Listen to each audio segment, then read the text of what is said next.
Halo para viewers, watchingers, listeners, dan goreres. Come back again with me Hendrik. Hatur thank you yang sudah rela ikhlas ridho buat hadir di channel Sim Kuring.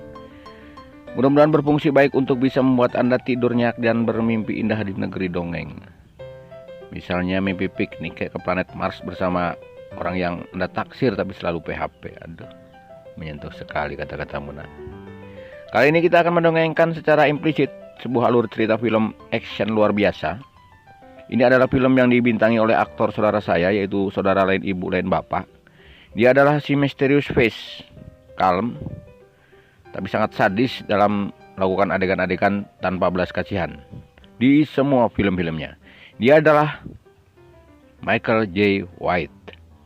Ini namanya Jai White, tapi orangnya Kita cari tempat semedi, jauhi kandang ayam, jauhi kandang domba, jauhi kandang lutung, apalagi kandang tirek. Tutup telinga pakai handsfree, pakai anti nyamuk, oles, siapkan sarung, pakai kaos kaki, dan kita langsung saja ke alur ceritanya.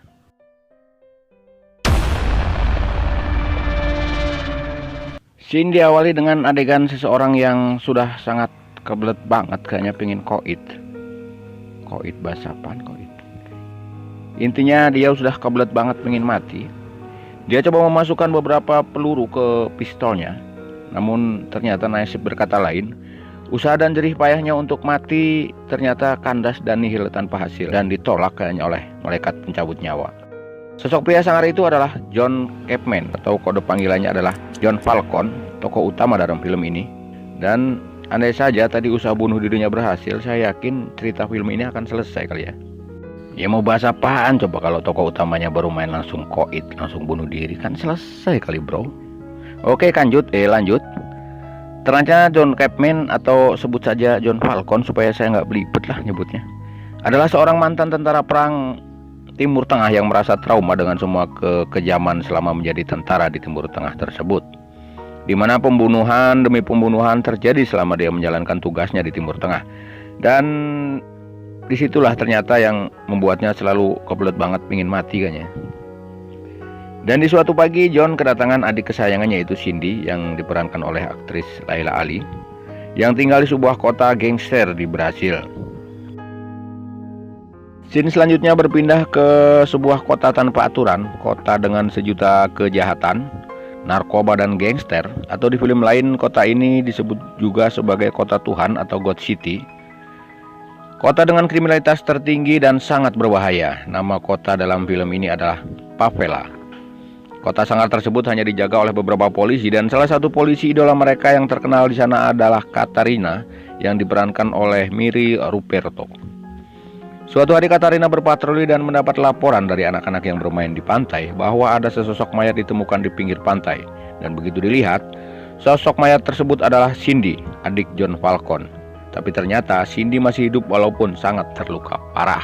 Di tempat lain terlihat seorang pejabat konsulat jenderal atau duta besar Amerika yang bernama Manny. Manny adalah pejabat berwenang yang mengurus semua warga Amerika Serikat yang tinggal di kota itu. Dan di pagi hari, Manny kedatangan seorang detektif, yaitu Tiago, dan rekannya Carlo, yang melaporkan kejadian yang menimpa Cindy. Dan betapa terkejutnya Manny kali ya, bukan Manny ya, Manny, karena korban kekerasan itu ternyata adalah Cindy, yang merupakan adik dari sahabatnya, yaitu John Falcon. Dan kabar mengenai Cindy akhirnya sampai juga ke John Falcon, dan John langsung menuju ke Brasil untuk mengurus adiknya.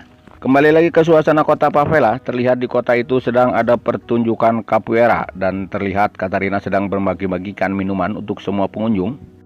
Karena sebagai pertanda bahwasanya Katarina memang melakukan pendekatan secara persuasif dan bisa akrab dengan penduduk-penduduk Favela. Namun tak lama kemudian penduduk dikejutkan dengan penggerebekan yang dilakukan oleh detektif Tiago dan kawan-kawannya. Dan acara tersebut pun menjadi sangat kacau. Dengan alasan ingin mengusut kasus Cindy, sang detektif menangkap siapa saja yang dicurigai, dan apabila ada yang melawan, Tiago tidak segan-segan untuk menghajar mereka. Walaupun sebenarnya petarung sejatinya adalah Carlo, si jago capoeira. Scene selanjutnya terlihat John sudah sampai di Brasil dan disambut oleh sahabatnya Manny. Mereka pun segera menuju rumah sakit untuk menemui Cindy, adik John. John merasa terpukul dengan keadaan sang adik. Dan di rumah sakit, John juga bertemu dengan detektif Tiago yang bertanggung jawab dalam kasus adiknya. Dan John kemudian meminta kepada Tiago untuk mengantarkan ke Favela untuk melihat tempat ditemukannya Cindy. Setelah mengantarkan John, Tiago menitipkan John kepada Katarina untuk menemaninya melihat olah TKP. John melihat banyak para pemuda di sekitar tempat itu yang memandangi mereka dengan wajah songong. Namun, Katarina terus membujuk John untuk tidak mudah terprovokasi, karena memang favela berbeda dengan kota-kota yang lain termasuk para penghuninya. Sore harinya John kembali ke rumah sakit untuk melihat keadaan adiknya. John bertemu dengan seorang perawat yang sedang memberikan obat kepada adiknya, namun setelah itu adiknya justru malah kejang-kejang. Dan ternyata perawat berwajah Asia itu adalah orang asing yang sengaja menyusup untuk mencelakai Cindy. Dan keesokan harinya, John kembali ke favela untuk menemukan siapa sebenarnya pelaku yang telah melukai adiknya. Dan di sana John kembali bertemu dengan para pemuda yang biasa nongkrong di lokasi tersebut.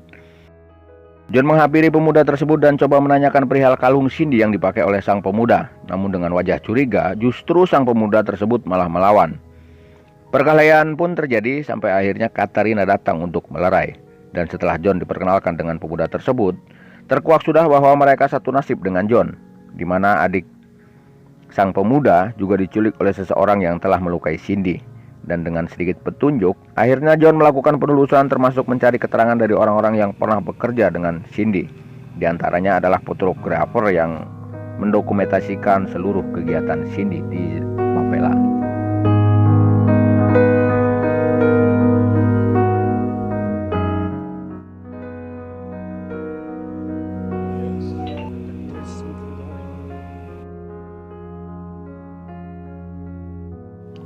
Namun ternyata pertemuan itu diketahui oleh kelompok gangster yang tidak ingin rahasianya terbongkar. Dan sang fotografer pun tewas bersama mobilnya yang diledakkan. Dan di lokasi tersebut John melihat sosok wanita Asia yang tempo hari ada di rumah sakit. John pun mengejarnya, namun mendapat perlawanan dari para pengawalnya dan sang wanita pun berhasil kabur.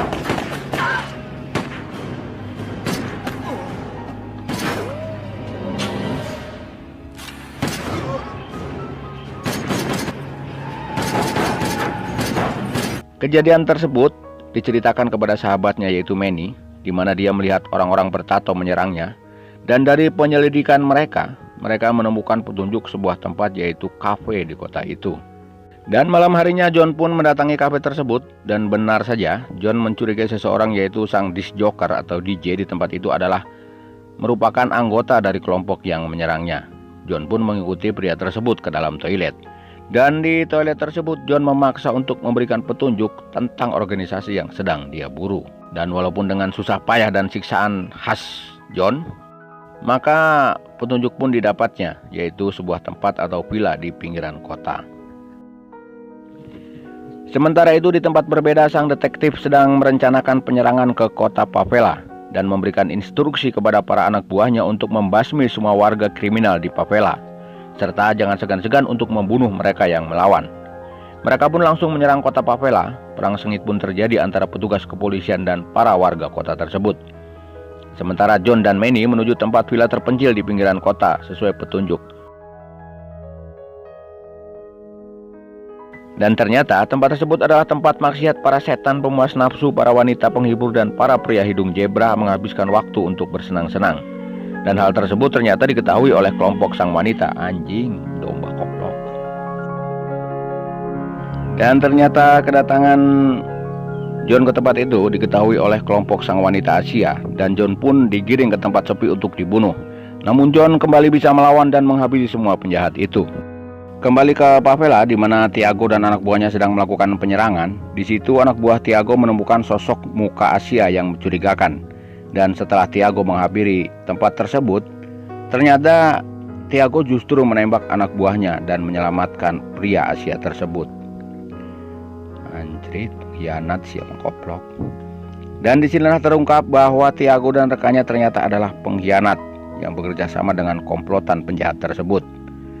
Udah curiga gue dari tadi tuh. Mukanya itu loh, sok pahlawan, dan ternyata hatimu pengkhianat.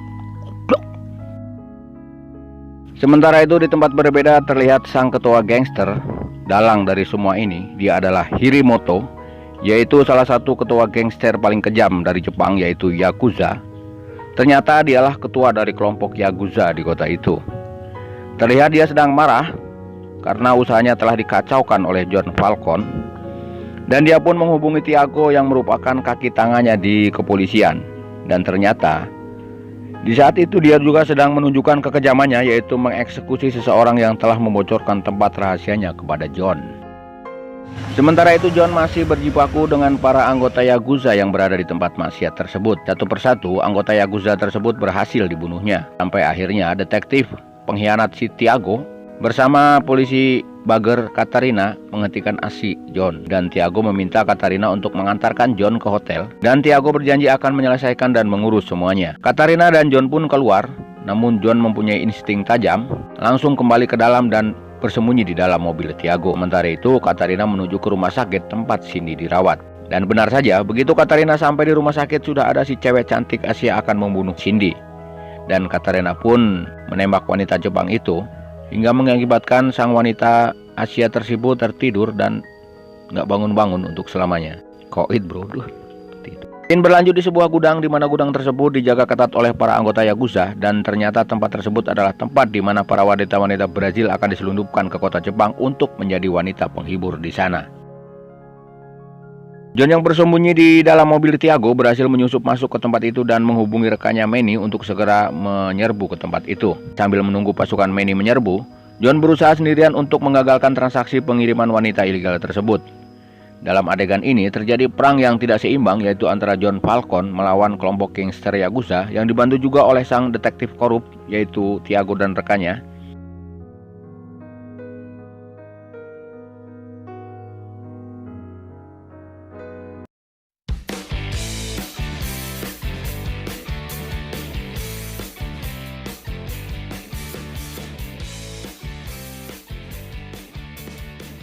Satu persatu anggota gangster bisa dilumpuhkan dan tinggal menyisakan sang ketua gangster, yaitu Hirimoto, Tiago, dan Carlo. Dan pertarungan pun berlangsung sangat seru. Sang ketua Yakuza dengan jurus samurai khas Jepangnya, sementara sang Carlo dengan jurus capoeira khas Braziliannya, sementara Tiago menggunakan jurus banteng amuk yang nggak tahu asalnya dari mana. Namun dalam pertarungan tidak seimbang itu, John bisa melumpuhkan Tiago, Carlo, dan Hirimoto. Carlo masih hidup dan ditahan, sementara Hirimoto dibedil beberapa kali hingga tertidur juga, tak bangun-bangun untuk selamanya. Koit bro. Dan detektif Tiago menyerahkan kunci lokernya yang berisi nama-nama orang-orang pengkhianat yang terlibat dengan Yakuza. Dan akhirnya Tiago memilih untuk bunuh sorangan, bunuh diri.